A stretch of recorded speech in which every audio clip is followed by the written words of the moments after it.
Hello, Badidibad Tutug. Ito, meron ako na-discover. This is straight pama. Ang tawag dito, reband daw to. Parang like a Brazilian rebanding daw to. Then yan po, you want to try it, try natin. From now on, start tayo sa number 1. Okay, wash your hair na no shampoo. So, ayan na. Na-wash na siya. After nating ma-wash, ayan na mangyayari. Ayan ang natural hair ko. Ayan. Ang pangit, diba?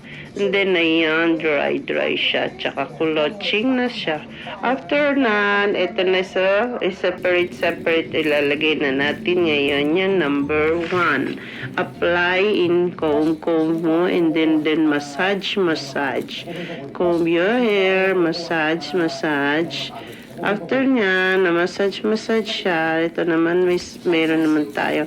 Massage mo siya ng massage. After massage, yan na, lahat na na-apply. After apply that, 15 minutes daw. Wait for 15 minutes.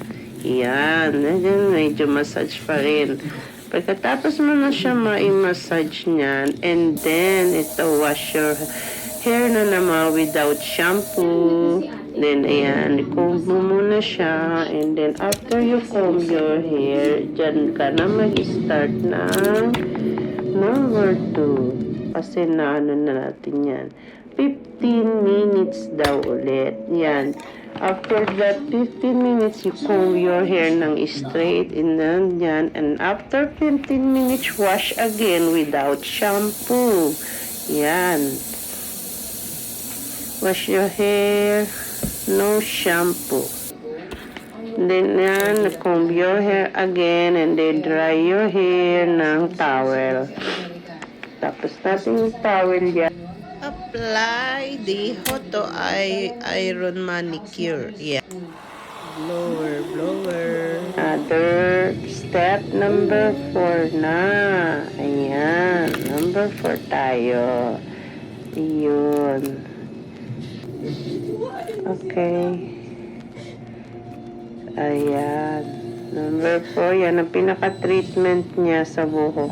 Kaya kailangan lang. Tapos yan lang, massage mo siya ng treatment para mamaya makikita mo kung may naba. Ayan, na-straight na siya. Sa loob na-straight. Ayan. Malaman nyo na-straight siya. Without pwede din na option na lang yung plancha. I-iron nyo na lang siya. Tapos ayan, pwede din blower lang.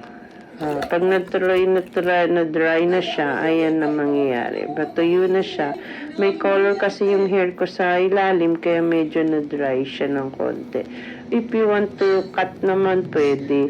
Pero malalaman mo na nag-straight ng para do it yourself na lang kasi kung mahal pupunta ka sa parlor, it depends on you kung may pera ka, kung no more budget.